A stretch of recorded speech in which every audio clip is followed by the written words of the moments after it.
So I'm Ben Rich. I'm the Chief Executive of Radix Big Tent. Radix Big Tent being the merger between the Radical Centre think tank Radix and Big Tent, the Big Tent Festival, which convenes political conversations and delivers change on the ground, place-based regeneration. And so the Levelling Up white paper has been very, very much a focus for us. And so when it was published, we felt it was important to respond immediately.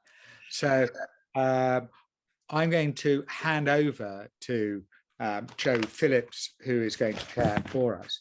Joe is, for those that have been at our webinars before, is a regular here as well as a regular broadcaster and commentator. But actually, this was definitely the right topic for her because a frequent consultant to many local authorities and other organisations on major regeneration schemes and redevelopment schemes. So Joe, thank you very much for chairing, and I'll leave you to take us through with one final reminder. If you're not one of the speakers today, if you would turn your cameras off, that would be great. And please do contribute via chat all of your comments. Thank you. Thank you, Ben, and welcome to everybody. It's amazing. 3:30 on a Friday before half term. Who'd have thought so many people would be engaged in something like this? And it's brilliant, as Ben says, for us to do this so quickly as a response, and the response that we've had from you shows that there is definitely an appetite for it. And later on I will be nudging you to talk about to think about booking up for the Radix Big Tent Festival in Bristol, which is in early June, and also, if you're not already, to think about becoming a friend or a patron. Anyway, let us move on without further ado. The Levelling Up white paper. Well, it's 400 pages, a bold programme, including 12 UK-wide missions, anchoring the agenda to 2030, specific policy interventions, but no new money. The government introduction says, Levelling Up is a moral, social and economic programme for the whole of government. The Levelling Up white paper is a flagship document that sets out how the government plans to spread opportunity more equally across the UK. We've got an expert panel. We've got George Freeman MP, Minister for Life Sciences and Innovation and a contributor to that white paper. Anna Turley, who's the former MP for Redcar and now chair of the North Eastern Child Poverty Commission, and Ailbhe McNabola, Director of Policy and Communications at Power to Change Trust, a grassroots regeneration organisation. So 400 pages. I'm not going to ask you to put your hands up if you've read the whole thing. George, I expect you have because you contributed to it. But let's kick off with you, Anna. What do you make of what has been said in the white paper so far? Well, thank you very much, Joe, and thank you so much for inviting me here to speak today. I confess I feel slightly intimidated at the the attendance here today because I recognise a huge number of really impressive academics, think tankers, people working in the field of devolution, regeneration, who I recognise have made a huge contribution, and I'm really looking forward to the debate actually to hear others' view. And I guess I hope the contribution that I can make is, as somebody who represented for 4.5 years and actually has lived in now for a decade, a classic kind of red wall levelling up area of industrial decline that is, I guess, the sort of epitome of the sort of left behind seaside town that the Levelling Up white paper is targeted at. So my reflections will be very much from my kind of experience of talking to people, knocking on doors, and understanding people's life and ways of living there. And I think my initial reaction is, fantastic that we are talking about this. Absolutely, we know there's a massive issue. We know this country is hugely unequal, socially, geographically, economically. Absolutely right that people have heard the kind of angry roar that came through in that 2019 election. I think also in the Brexit referendum, that they felt left behind, ignored, and that the economy and society wasn't working for them. So great that we're talking about this and debating it. As to the paper, I think bit of a missed opportunity, and I'll say a bit about why. I think it does fall short of some of the major reforms that I think we need. I mean, obviously this is not a new problem. Successive governments have been grappling with this for a long time. And I think about Redcar, a town which, was built on industry, was built on steel, chemical works with the big ICI, shipbuilding, in its peak in the 60s and 70s would have had tens and tens of thousands of people working in big industrial organisations, leaving school at 15, 16, going straight into apprenticeships with a secure job for life, a pension, a council home, and living that sort of life of security. And for many communities, it's the loss of that, the decline of that has caused the real sense of angst, the real fear, the real sense of loss of identity, loss of opportunity, a sense that their children won't have the same sorts of opportunities that that they had growing up. And I think that's, you know, that sort of loss is really what drives the heart of this agenda.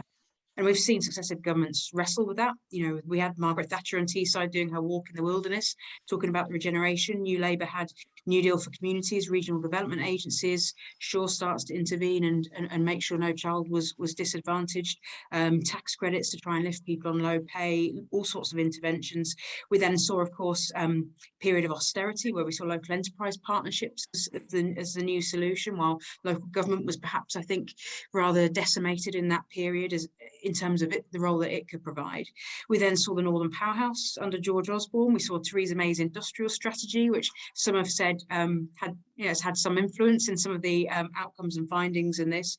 And here we are now in levelling up. So I think my frustrations with this are, I mean, I don't know enough about the politics of the timing of this, but I felt a little bit like it was kind of rushed out in a week of crisis, frankly, for the Prime Minister, and maybe could have done with a little bit more time and consideration to really give it what it needed.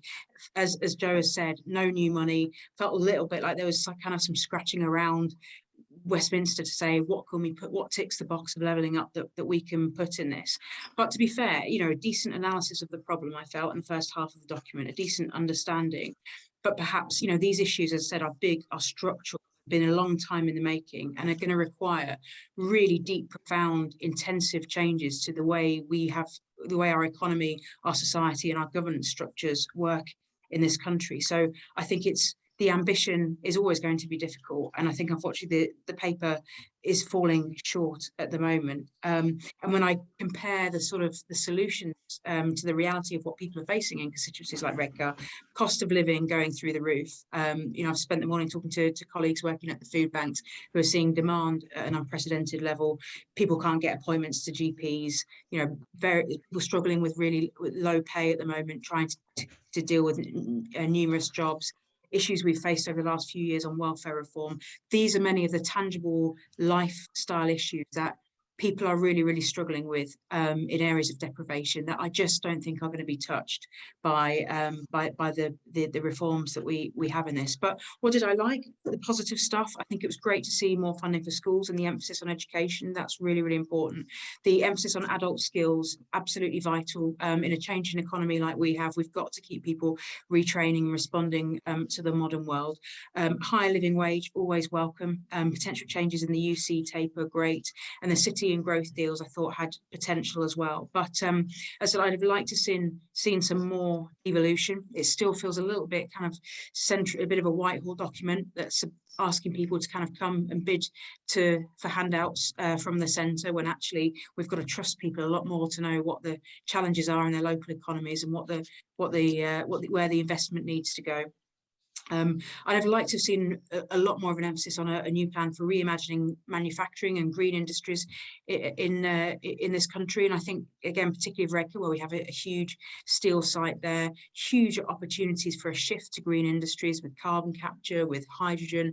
I'd love to be really seeing a kind of really profound emphasis on this. And my fear is, you know, are we going to kind of slip into low pay, Amazon-y kind of logistical jobs? Is there a real emphasis on kind of high skilled, high paid? And I'm looking forward to hearing what George will have to say on that, because I know he's been working really hard on this issue. I think the other big gap for me is around the early years of a child's life, and the work I've just started doing with the North East Child Poverty Commission. You know, 2 in 5 babies, children and young people in the North East now growing up in poverty. And that gap, by the time children even reach school, is, you know, substantial. And we're seeing ever increasing numbers of children going into care, parents not able to cope, families in crisis. And I feel that there was something really missing around that part of family life and of children's life. Again, I'd have liked to see more emphasis on education. I thought it was good, but I think about an area like Redcar where I often quote this fact, but astonishingly, we have 7 secondary schools and a college, and not a single one of them has A-level provision. So for a young person wanting to do A-levels in the Redcar constituency, you have to go outside the boundaries to do that. We are in areas like Redcar, we are still 40, 50 years out of date. We're expecting kids to leave school at 15, 16 and go into industry. That world has changed, and we're just not equipping young people with the quality of secondary education that they have to enable them to progress in their lives, and then the job opportunities to stay in that area, which we want them to do. I think there was a bit of a gap there about a COVID response that I felt should have been front and centre. We know the impact that COVID has had on really increasing the gap.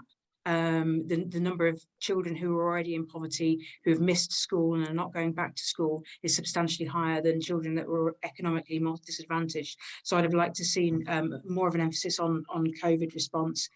And we know the challenges we face around affordable housing, local transport, still a huge amount to do for those issues, particularly that hyper-local stuff. HS2, we can have a debate about that all day long, and the big infrastructure projects.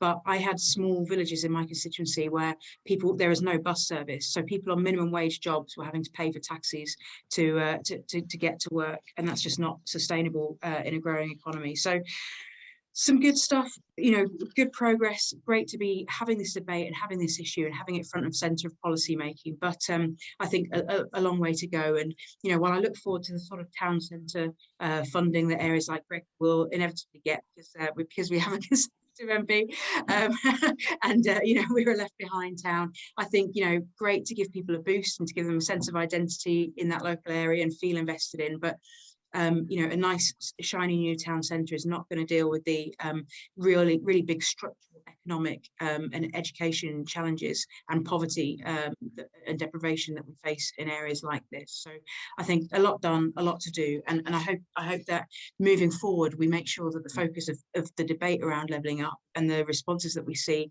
focus on people, not just projects, not just hard hats and shovels in ground, but people and the skills and strengths and opportunities they have right from their very earliest start in life to fulfill the most of their potential.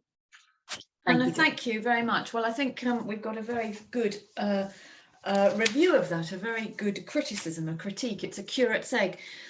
George, do you want to come back to some of those points that Anna's just made? I mean, I think there is a general consensus, certainly from the commentators and the commentaries that I've read and heard and seen, is that yes, it's great we're talking about it, but how on earth is it that as Redcar doesn't have anywhere that local kids can do A-levels? And Michael Gove, who's Levelling Up Secretary, was also Education Secretary. I mean, it does seem there's an awful lot of stuff that should have been dealt with over the last 12 years for sure, if not longer. But you have been working on it, and you are very committed to science and innovation and education. So please, George, let's hear what you've got to say. Thanks, Jo and Anna. And thanks everyone for joining. And just to echo Ben and Jo's point at the beginning, when we set up the Big Tent, it was designed to create a forum for the conversation beyond Westminster that needs to be had. 1 foot in Westminster, 1 foot out. But our core mission was to take the Brexit referendum as a force of positive energy, not destructive, violent, partisan, and sometimes murderous divisions, but to try and take the energy of what Anna, I think, accurately referred to, and I have similarly, as a roar from people in this country. I think it was much more a rejection of our own model of political economy than it was a judgment on the jurisprudential failings of the EU. And we set up Big Tent to try and speak to and convene and harness that energy, that roar, in a positive way. And I'm really pleased that by getting together with Radix, we've agreed to focus on this issue, the issue of how we renew our national political economy through regenerating localities all around the country. And it's been Radix's core thesis that the only way we will really renew the health of our political economy is profound reform. And it's Big Tent's view that the only way you do that actually is not from Westminster down, it's through liberating economies, communities all around the country to take back control, to use a phrase, in a positive way, and to shape their own destiny. And so I think the two organizations coming together forms a really interesting action tank, if I can put it that way, for convening conversations all around the country, last year in Coventry, this year in Bristol, and making sure that with Radix's think tank capability, we're able to share those lessons back into Westminster. So I would argue that in the levelling up debate, this is the most interesting tank on the strip. It's an action tank and a think tank with real convening power around the country. So let me just respond to Anna's points, and I'll do so, I think, in two parts, Joe, on the whole levelling up piece, and then on the bit that I've been working on. I think the first thing to say is, the government has made this its defining priority. And I think it's worth just pausing for a moment that, it could have chosen all sorts of things. I mean, it could have chosen its defining mission as, slashing red tape. It could have made sort of race to the bottom Singapore style. It could have gone for sort of privatization 2.0. I mean, there's a whole raft of things. And I'm really proud that actually we've decided to tackle the really big chestnut, the burning problem. It's been at the heart of political economy, Joe. It's not just a partisan point of 12 years. I mean, it's a deep structural failure for 50 years. Labour governments as well as Conservative governments. I think we've got to break through this sort of partisan politics of, oh, it's Tory failure. All of us have failed. The whole political machine has failed. And I think to see a Conservative government say that is the mission that we want to be judged on is really important. To leave aside weaknesses in the white paper, it shapes the way that every minister, including me, every minister now, their work is shaped through this prism. And I'll tell you in a minute about how it's already profoundly affected and shaped my approach to the science, research and innovation agenda. But I just first point, if you'd said to me that a Conservative government would be setting out to make its defining mission something that has bedeviled successive governments for 50, 60 years, Michael Heseltine would say 120 years, it goes back to sort of 1890. And that we've made tackling inequality, serious regional inequality and the pockets of deprivation our core mission. As a One Nation Tory, I'm really proud. I think that is a good thing for us to have done. Second point, it's just not true this is no new money. That's a sort of weird Whitehall, Westminster salon comment, because actually this, although the white paper, it only came 3 months after the comprehensive spending review for the next 3 years, in which there's billions allocated for R&D all around the country, for hydrogen hubs, for net zero. But I mean, there's a huge transfer of funding out of the Greater Southeast and a commitment to new sectors of growth that are specifically driving regeneration around the country and in education and in the tax system. So, I mean, this should be viewed alongside the CSR in October.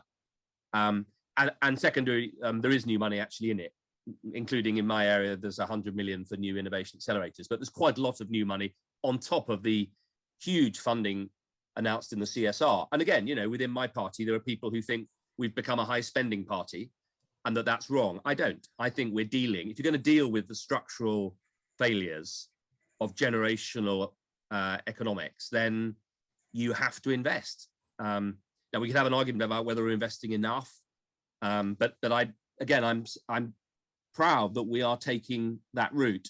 And thirdly, I think for me, the best, what's really powerful about this is that it's not a sort of levelling up is all about just bus stops or just train stations or just digital connectivity. And government tends to love to do that because then it's easy to say, we will roll out 95% broadband and then job done. Actually, what this does, I think, in quite a challenging way, is to say it ain't that simple. It's about the life chances of children growing up, of people who are having to reskill. There is no silver magic bullet. And it, I think, quite challengingly, actually, and I admire Michael Gove for doing this. It says Westminster has got to give power away. Now, the proof will be in the pudding, but I think the commitment to do that and to insist that people's life chances are shaped actually not by a single government silo project, but by the collection of circumstances in a place, and to put people and place at the heart of it, I think is really powerful. And then second point, in terms of a bit of the detail on what's in here, I think the devolution piece is really powerful. I hope it'll go further. I hope it'll become self-fueling. I think the culture community bit, you know, again, I'm really proud to see. And by the way, a lot of this echoes what we put in, the 40 of us or so wrote Britain Beyond Brexit, insisting that we needed to make this a moment to go back for those people who've been left behind. There's a lot in there about culture and community, which I think is really important. And I think the schools and the skills stuff is really heartening, and I'm pleased to see it in there. I mean, I accept it's not perfect by any means, but I hope it'll be a defining document, an ambition that drives a criticism that we're not doing enough, and then we'll have to do more. And then thirdly, Joe, just to turn to the bit that I've been working on, the innovation piece. And just to correct you on the intro, I was Minister for Life Science in the Coalition, then Minister for the Future of Transport, Disconnection, Digitalisation, Decarbonisation, and now the Minister for Science, Research and Innovation across the whole of government. So I'm in the process of leading the science superpower, that's the global bit, and the innovation nation piece domestically. And we're allocating, well, it's the biggest increase in public R&D for a generation, up to 22 billion a year. That takes us to OECD average. I would argue we need to be up near Switzerland at 3.4% of GDP, but we're on the journey from 1.7%. You know, we've been a service economy, and we're committing it. And again, I'm amazed, delighted, as someone who came to Parliament in 2010, arguing that we need to embrace a modern industrial strategy, that we are actually doing it. You know, the scale of that ambition shouldn't be underestimated. We've recognized that the previous economic order is not sustainable. And that's a big thing for a government that was largely responsible for quite a lot of that to say, and I welcome it. To be clear, we're saying this is the third economic phase since the war. 45 to 79, post-war reconstruction, housing, white goods, Macmillanism. 79 to 2009, pretty city, top down, not enough trickle down or trickle out, quite volatile, 3 crashes, culminating in the crash of 7/8, the austerity that followed, the Brexit vote that followed, the pandemic. We're making that a burning platform for a deep commitment to a different model of economic growth in which science and technology and innovation are mainstreamed. And we put that at the heart of our mission as a nation internationally.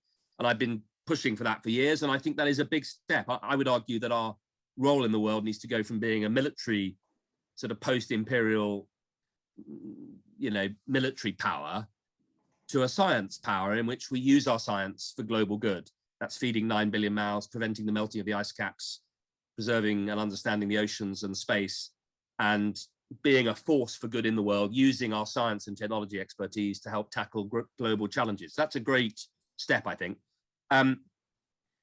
2 more points on innovation. So as part of the innovation nation piece, I've committed and embedded, mainstreamed in that, the very significant commitment that as we go from being a discovery economy, a research economy, to an R&D economy, the bulk of that that increase, by the way, we have to attract about 100 billion of industry investment to get to 2.4% over the next 6 years.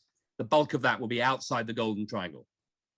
And the good news is the pace of science and technology innovation, creating new sectors, the space and satellite sector down at Newquay Spaceport up to the Shetlands, plant health in Aberystwyth across to Norwich, the North Wales energy corridor, the Southampton Portsmouth Marine Science Corridor, the Warwick West Midlands Robotics Corridor, the Glasgow Satellite Manufacturing Cluster, the Northern Ireland Cancer and Diagnostics. You know, we are actually, funnily enough, I've mapped them with UKRI. There's about 30 clusters all around the country beginning to take shape, and they're really genuinely starting to build transformational local economies. So that's the commitment. And the last point is those clusters.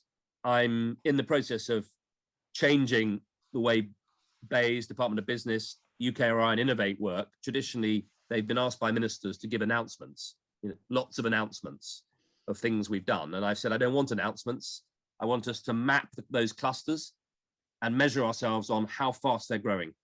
And are we attracting industrial R&D? Are we building resilient, sustainable economic opportunities? And those 3 innovation accelerators to finish, each of them we've put in places where there's world-class innovation, cheek by jowl with deep deprivation. And the idea that is in Greater Glasgow, Greater Manchester and West Midlands will spread the growth out and create life chances through links to schools, FE colleges, and create real opportunities so that more and more people can see the benefits of the innovation economy. Thank you, George. And I want to come back to you in a little while and find out how the government is going to actually measure what success looks like. Just a couple of points before I go to Ailbhe. And I think this comes to one of the other nubs of this. Rob Macmillan is saying, is Whitehall really willing to let go and allow greater control of local resources, powers and decision makings?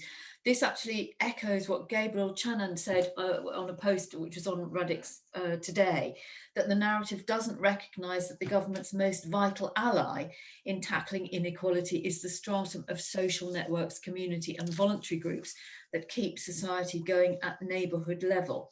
And I think that's something that's close to your heart, Ailbhe, through Power to Change. In fact, your chief executive wrote in the FT last week that neighbourhoods need to be provided with powers as well as the funding to thrive. And I suppose, you know, the question that she raised was, what's the most local level at which this initiative or any initiative to change things can be delivered? Do you want to respond to that a bit? Yeah, absolutely. Thank you very much. Just going back to what Anna said earlier, in contrast to her, it feels to us like we were a long time waiting for this white paper, and COVID has, you know, exacerbated and added pressure to what was already a difficult situation in many places. And so we're an organisation that supports community businesses and bottom-up regeneration efforts. So we can both see the huge impacts of COVID and the need there is in places, but also the potential of like rethinking now how power is distributed, particularly at a local and neighbourhood level, and what you can actually support people to do themselves. We've seen communities coming together and we've supported them, you know, delivering services, managing spaces, responding to COVID, reviving high streets. And that's the kind of thing we hope will grow and we'll see more of in the coming years. So yeah, we thought it was a badly needed white paper. I'm very pleased to see that it finally come out. There's 3 aspects I'd like to talk about and welcome and focus on. So firstly, I mean, going back to what others have said, yes, I think there was a huge amount of really good analysis in the first part of the white paper, and there's a lot of things that are really welcome. For example, it's taking seriously the importance of community empowerment and the role played by social infrastructure, which is the places that people meet, you know, the places where relationships or bonds are formed in communities, the kind of the parks, the community centres, the library, those social spaces, which are hugely important and really matter to people. And that I don't think we've seen before government actually coming out saying that really matters. So that's a thing that we're really pleased about. Secondly, we're beginning to see, and it comes back to Rob Macmillan's question, beginning to see funding and decision making being devolved out of Whitehall. I mean, it could definitely go further, and the principle of subsidiarity is something that should apply here, but at least it's the beginning of it, and it's the recognition that that central control of funding and that all decisions can't really be made at the centre. And then thirdly, we thought there's a welcome focus on community, on quality of life, on place, on social capital, well-being. So we would have traditionally expected to see the research and development, innovation spend, physical infrastructure skills, and they're all very important, but it's the recognition of the interplay between those traditional investments and actually the social and community well-being as well, and the pride in place and the quality of place is really important. And the white paper recognises that, you know, talking about social infrastructure and social capital needed to amplify the forces of economic agglomeration. Sorry for all the tech speak, but you know, it's that recognition actually by policymakers that this matters. So I'll just say a little bit about what we were really hoping to see in the white paper and a little bit about what we got and kind of what I think needs to happen next. So in the white paper, things that we picked out and I think are very important is in the 12 missions that focus on pride of place. So the research that we've done and recent polling we've seen shows that communities really want to feel pride in where they live and see tangible improvements in the places where they are. So they want things that don't feel so remote to them. They want to see tangible improvements in their everyday life. And the white paper at least recognised that importance of those aspects to communities. And we also wanted to see something on onward devolution, because we've long argued, and I think I would hope that there's a good deal of consensus on it, that power and this country is too centralised, and power and distribution of funding are held too centrally, and that it doesn't necessarily benefit communities and how that plays out. But there's another aspect which we wanted to see addressed, which was giving communities the tools to then do these things. Not every place, not every community has the capacity and the day-to-day resources to invest and to be able to take things on and do things for themselves. So how do we actually support places and support communities to do that where they're not currently well equipped? And then lastly, a sort of a point that we're particularly interested in was around community ownership. So we believe that communities owning assets and owning spaces that they can control and run for themselves is very important. And we wanted to see some flexibility baked into some of the funding that's already been announced around that, such as the Community Ownership Fund. Thank you, Ailbhe. And in fact, several people here whose names I can't find because there's so many people coming in, which is absolutely brilliant. But Sava is one person saying that we need a network of micro lending hubs, not centralisation of hard to reach funds for innovation. And there is this sense of, you know, if you're a well-resourced local authority, you've probably got somebody who can do the bid writing. You know, and conversely, if you're not well resourced and you're struggling to deal with housing and children and elderly people in care and everything else, you probably haven't got the resources to apply for bids. So, I mean, is that something that you would welcome, Ailbhe, something like micro lending, a different mechanism, if you like, for very, very local funding? I mean, I don't know if microlending is the answer. I mean, it's definitely worth looking at. I think what we at least want, so I think what the white paper started to do, but we definitely feel there's more needs to be done, is that it began to recognise that funding needs to come out of Whitehall. I mean, that hasn't actually happened yet, but we're beginning to see, so there's going to be very important funding coming down the line, like the Shared Prosperity Fund. And we've been arguing and we continue to say that how that money is distributed, how that's spent in places, that local communities need to have some involvement in making those decisions. So the white paper talked about a review of neighbourhood governance and testing things out like community covenants, where the local community could work with the local authority, form a covenant, discuss what's needed in a place, and actually then be able to ideally draw down funding. And that's, you know, that detail isn't really fleshed out in the white paper, but that's where we hope this model could go if they pilot it. Why can't these covenants or other neighbourhood forms of governance draw down funding, make decisions, and actually direct what happens in a place? Thank you. Anna, if I can just come back to you on this thing of the sort of the local, you know, if you trust local people to do things, they've got the social networks, they know their patch. Is it your feeling, and this is not a leading question, I hope, but is it not Whitehall that's the problem? It's local authorities who won't let go to local communities. Are you there, Anna? Sorry, I just had an internet moment there. So could you just repeat the question? Yes. Is it, you know, we're very quick to say, oh, it's Whitehall that blocks this. But when it comes to hyperlocal, it's quite often local authorities who are bigger blockers than Whitehall. So I've got mixed feelings on this. I've always been a big believer in what we used to call 15 years ago, I think it was David Miliband at the time, double devolution, which was about, you know, getting local authorities to devolve more power. I was a Labour and cooperative member of Parliament, so I set up a network of cooperative councils, which was very much about councils doing things together with local communities, finding solutions to local problems and to service delivery, doing it with them rather than the council doing it to people, often with charity groups feeling that they were having to work against the council all the time in what they were trying to do. So I'm a big believer of that sort of really close partnership working and more empowerment of local communities. But I am also at the same time, without it being a contrast, a massive believer in local government. And I think part of the problem that we are where we are at the moment in terms of the loss of sort of local identity, the decline of town centres, the real sense of decline is the lack of funding to local government. I feel very, very strongly about the impact and the huge slashing of local government budgets over the last 10 years, because, you know, when I think about the town centre funding, it's not, I wouldn't have seen it as my role as the MP to help get some, you know, to help regenerate this particular, you know, village square. I'd love to have played a part in that, but for me that was the local authority's perspective. I would not expect Whitehall to be allocating me a very specific pot of money as an MP for a project which, in my view, should be for the local government to have the ability to raise funds, to decide and prioritise together with the local community how it maintains its place. I remember us talking a lot about place shaping. I think we've got into a weird thing where we've actually, to some extent, denuded, disempowered local government, so that it's not been able to do the place shaping, the decency, the regeneration of high streets, the regeneration of local areas, the growth in local pride. And now we're looking to Whitehall and specific members of Parliament to do that, which is, to me, is cutting out local government from that loop. So I'm a big believer in local government. I'm a big believer in local democracy. And, it's really hard to encourage people to come forward and stand for local government if all they're doing is implementing cuts and wrestling with redundancies and struggling budgets. They want to have pride in their place. They want to do positive projects to regenerate their local streets and neighbourhoods. And so I would love to see a proper recognition of the importance of local government, the autonomy of local government, but also that autonomy comes from the local people and the local communities that it works with as well.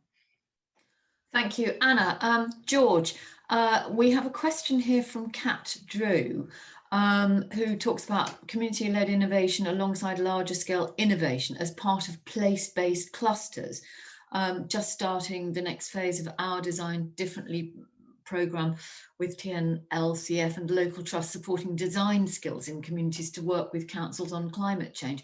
And interestingly, Julian Dean has also mentioned the fact that there's no reference to net zero in the white paper. So I don't know if you can address that. The community-led innovation is a really important point, but what about net zero, George? Yeah, two great questions. And I just agree with Anna, if I may, on that last point, that,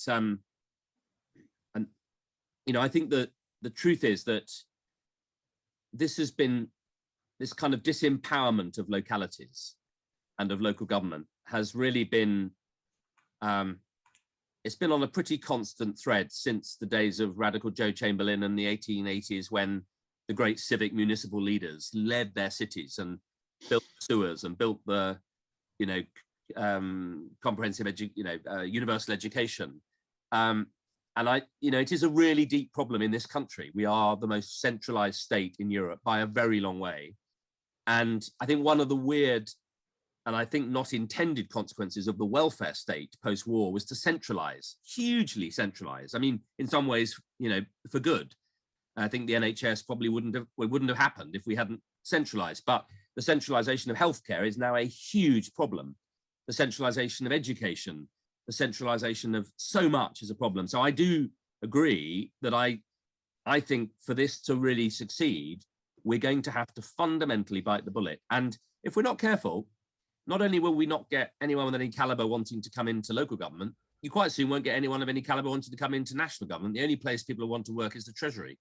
And that is not a good recipe for the renewal and regeneration of the country. So I just echo those comments. And I think we're going to have to go further. I'm, as you know, on this, I think in the end, the only way you reverse the broken economic model of pretty bankrupt Westminster is to turn it round and reward places, create really strong incentives, those places that can reduce the rate of growth of their structural deficit, give them all the freedom to rearrange their healthcare system, rearrange their education system, and then allow them to keep some of the savings.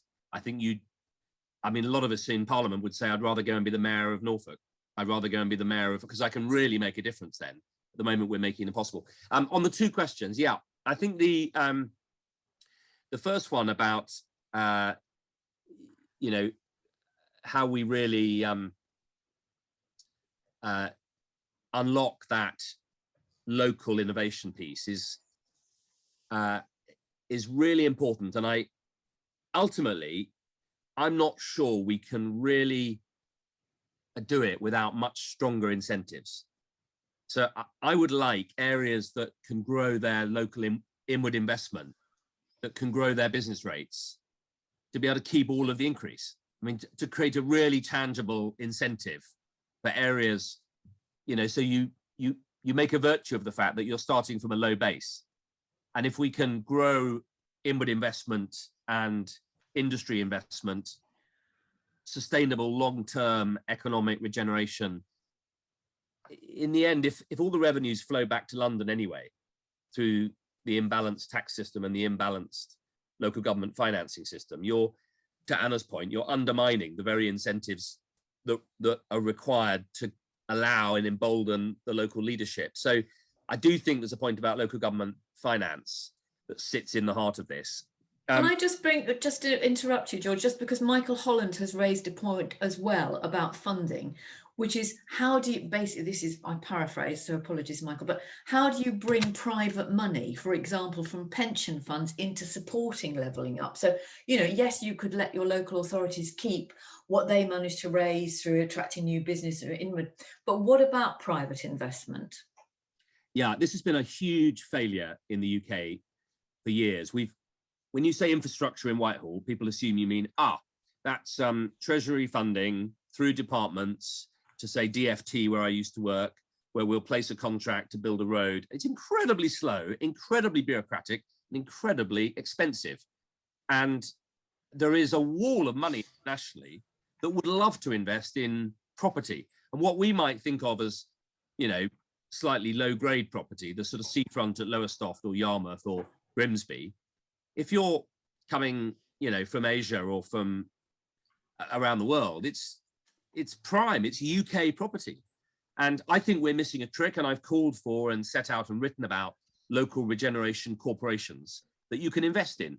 At the moment, if you want to invest, you can't invest in a LEP, you can't invest in a council, you can't, what do you invest in? We're not creating investable propositions that would drive regeneration. And I would love to see us create some regeneration corporations with planning permission powers, compulsory purchase, the ability to buy some brownfield land at very low price, build a new town, keep all the profits and recycle it into infrastructure, and attract inward investment to give people a chance to buy 10% of, say, the Grimsby Regeneration Company, 10% of the Teesside Regeneration Company.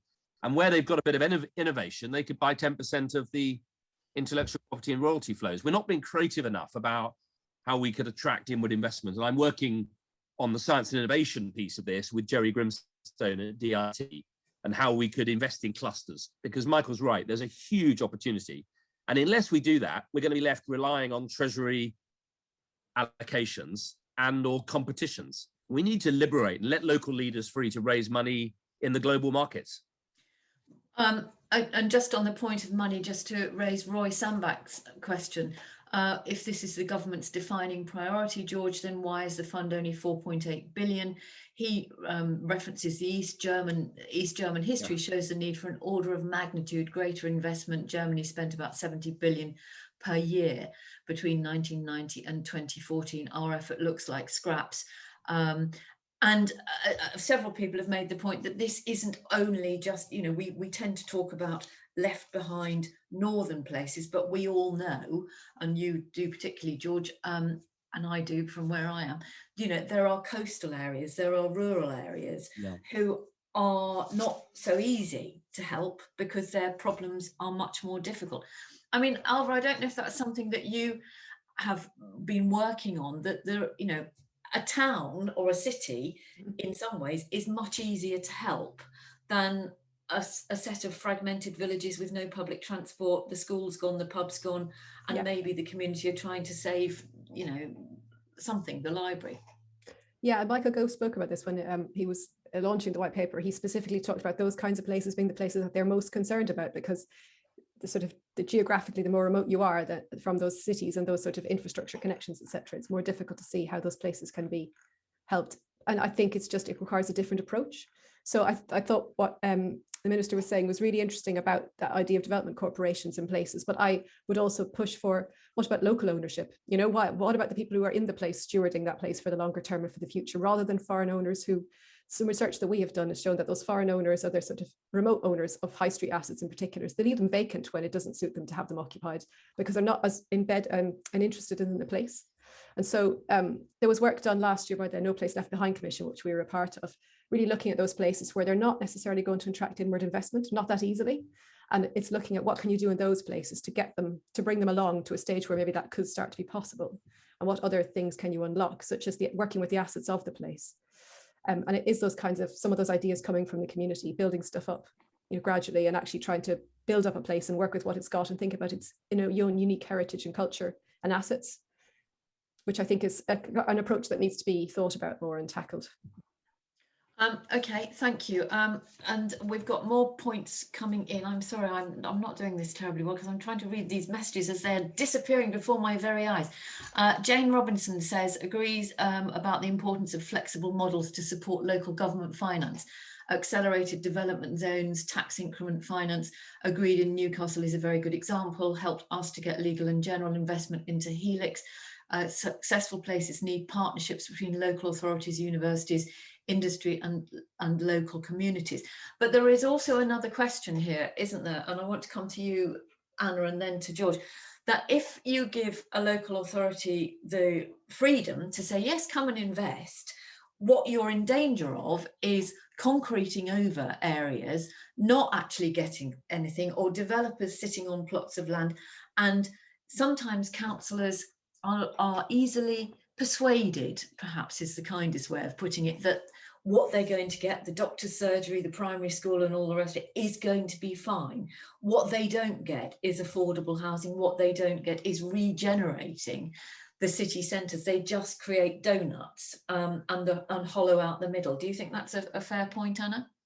Yes, I think that is always the challenge, and I mean, I think local authorities are always under so much pressure, and I see it sort of in areas like that I represented around this balance between job creation and also preserving the area and the integrity of the area, and how do you get that balance right? And I think but I would always say those decisions need to be made closest to the people that are affected by them, and that's why local authorities will be the ones that feel the pressure. Local councils will be the ones that feel the pressure from people concerned about growth on greenfield sites and so on, or about industries that may bring pollutive issues, or so I think the local authorities are the ones to best make those decisions. But I think I was really interested in the point George made about these regeneration corporations. And I think there's something really interesting there, whether it could be a sort of not-for-profit or, you might still need some kind of incentive. But I think there's definitely an opportunity for better kind of partnerships and joint vehicles when it comes to investing, because we just can't kind of rely, particularly in the current climate, on the level of investment coming from the state, whether that's local or national. But you've got to make sure that those, I think about the sort of years of legal kind of frameworks and protections that have got in place in terms of local government legislation, because and I've also seen the converse side, where with the growth of things like regional mayors, there's actually a lack of legal protections, and I worry about procurement. I worry about open and transparent accountability. I often ask FOIs about things that are happening on Teesside Airport or the steelworks site, and I'm told it's commercially sensitive, so you can't find out that information. And yet these are decisions being made on behalf of local people that will affect them, that are around job opportunities or green industries or things that will have a huge impact on their lives. So I think we've got to make sure that we get the balance right to encourage and incentivize that external private investment, but that we make sure that we have proper procurement processes that are open, transparent, and that local people can see what's happening, can see who's making profit, can see who's investing, and can see what the decisions are that are being made, and are able to have their say at the same time. Andy Sellers is sharing with us, which I'm sure you know about, George. It's a really good news story. The CSA Catapult is at the centre of the world's premier compound semiconductor cluster in South Wales, building on approximately £1 billion invested by EPSRC in university research across the UK over the last decade. Cluster employment in 2021 grew by 14% year on year to around 1,600 full-time employees, which contributed around £194 million of gross value added in the electronic and engineering sector. We'd be delighted to host a visit. So I will leave that to you and your diary, Secretary George. But there is, there are genuine concerns about what you've said, which on paper sounds absolutely great, but what do you do? But I'm being asked by several people, including Julian Dean and David Walsh, and others, what about net zero? Where does this fit into the white paper's huge vision and huge aspirations? Yeah, sorry, that was the other question I missed. Just a couple of points on this. Pensions, we're doing two really big things. Changing the rules on institutional funds and pension funds in the city to allow them to be able to invest in private companies, scale-ups in the UK. Long overdue. and I'm working on how we make sure they actually do. We're also reforming council pension rules so that councils can deploy some of their pensions into local economic regeneration. And I think that's long overdue. I think quite a lot of my constituents in Norfolk would quite like to have, be able to have a stake in their own local pension, helping to create a sustainable local economy. So those are two quite important reforms. Secondly, Legal and General are doing some really exciting work on trailblazing into how people can invest in places. And if people aren't aware of what they're doing, it's really worth having a look. It's John Godfrey, who used to be the head director of the policy unit at number 10 when I was chair of the policy board, is now at L&G running their public division, and they're really doing some exciting stuff. And thirdly, on the non-northern piece, somebody made a really important point that how much of this is really about levelling up, going to northern red wall seats. And I'm pleased that the white paper makes very clear this isn't just about that at all, although I think it is quite heavily coloured by that immediate political priority. But it does talk about coastal and rural areas. And in my patch, many of you will have heard me say this, it's only 40 miles from Cambridge. It might as well be 140 years from Cambridge. It feels a different world. And the single biggest way to tackle the deprivation around the East Anglian coast, drugs, human trafficking, really dark web, nasty crime in Peterborough, Kings Lynn, Cromer, Sheringham, Yarmouth, Lowestoft, is to do better connectivity. I'd love to create a Cambridge, Norwich, Ipswich railway regeneration company that had a 20-year franchise, owned all the stations, turned them into little 5G business units. You could attract a lot of money, and you'd easily raise the 100 million to electrify it. It's not difficult. We'll be waiting 30 years for DFT to do it. Now, on this point of net zero, on the one hand, this is all of a piece, and this white paper sits alongside as I say, the budget in the comprehensive spending review in October, November, but also the net zero piece. So, it should be viewed in the round. That said, I agree that actually, and this touches on the East German point. We're not doing something on the scale of East Germany. And, this isn't the post-war German reconstruction Marshall Plan. But I accept that if we're really serious about it, we have to envisage a very substantial redeployment of capital. And net zero is just that, right? It's the biggest redeployment of capital for a generation. And here, I think our challenge is we've got some very big projects all around the coast, southern North Sea, hydrogen hubs. But I think the challenge is to bring net zero down from 50,000 feet to ground zero. In my constituency, it's just a weird phrase. It doesn't yet mean anything at the school gate, in the town hall, in the villages. And I don't think we're properly giving communities a sense of where they are on the pathway to net zero. And I think we have to democratize, localize, and digitalize. If every school had a sort of net zero score, and the kids in the car were going, Mum, Dad, we're in the red zone, we've got to get in the green zone. Here are 10 things we can do. And I think unless we bring it to ground zero, we're not going to make it happen. And that, I think, is really exciting. And I think we should be making more of it, because that can drive the redeployment of capital and the innovation. The big net zero piece is huge, and properly harnessed, it can help drive levelling up. George, thank you for that. That segues very neatly into the question that I now want to ask you. And I'm very aware of time. We've only got about 4 minutes, and I want to come back to both Anna and Ailbhe. Thank all of you so much for your contributions, and a reminder that if you like what we do and you like the fact that we have a space for conversation which is not party political, it is a conversation, it's a discussion, then do find out more about Radix and Big Tent. I think Trin put up the link earlier. George, let me come back to you now. And how are we going to, or how is government going to evaluate what is success and what is failure? And more importantly, how are local people going to evaluate whether it works? Because, the one really, really good thing amongst many in this is that it's not short term, it is looking ahead. And okay, 2030 is short term in the scale of a lot of improvements, but none of this is going to happen overnight. So how do government evaluate it? How do local people evaluate it? And Anna and Ailbhe, I'll come to you in a minute for some closing comments. It's a brilliant question. I'll try and be short because of time. The white paper does actually have at the back, I mean, it's not comprehensive or fully, yeah, I was keen to see it, a big commitment to clarity and accountability of metrics and scorecards and delivery.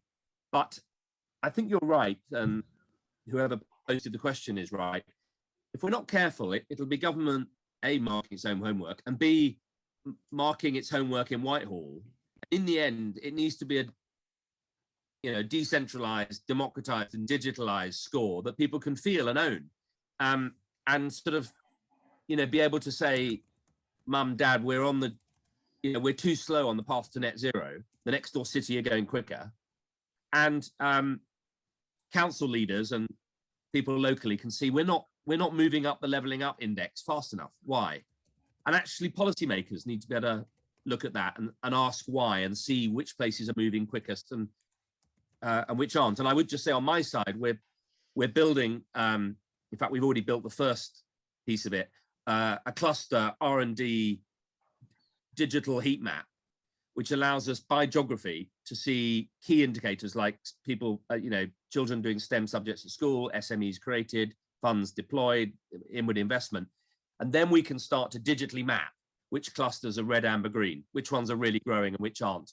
Unless you have those tools, I think you're stuck doing bureaucratic top-down paper policy, not agile, digital and decentralized policy. Okay, you've got about a minute each, please, Anna and Ailbhe. Where do we go from this? Where do we go next? What does success look like to you, Anna, first?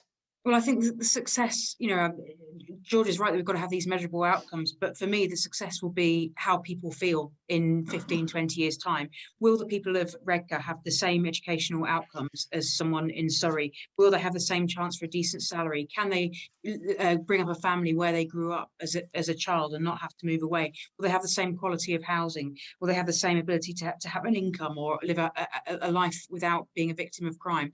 These, for me, are the things that will say whether we've truly leveled up this country, that people feel where they live in the country does not define their life chances and the chances of their children. Ailbhe? Agree with all that, and I would just add, I mean, we have been trying to do this for quite a long time, and actually we should also learn, as well as using data now, we should learn from what worked before. So in things like the New Deal for Communities, some of the stuff that worked was shown to work because it stuck locally and it was led and by and with local communities. And I feel like I'm kind of going on and on about this, but it was proven to work by academic assessments. And so there is actually quite a lot of money. I mean, people talk about there being no new money, but there's a lot of money being spent in places. It may be money from other budgets, but there is money being spent, and it's how that money is spent and who makes those decisions that could potentially start to deliver some of this a bit sooner. Ailbhe, thank you. Look at that timing. Gosh, you are fabulous, all of you. What brilliant panelists. Well, some very kind comments. Jack McConnell, thanks, Joe, Ben, Anna, Ailbhe and George. Very interesting insights and reactions. Food for thought for the weekend. Thank you, Jack. If you like that and it has whetted your appetite, you know what to do. Go on to the Big Tent organisation and Radix Big Tent and join up. If you're not already joined, you can join many of these things. They're not always on a Friday afternoon. And thank you, George Freeman. Thank you, Ailbhe. Thank you, Anna. And thanks to all of you. I'm sorry we didn't get a chance to come to you to put your questions in person, but I did do my best to get your questions across.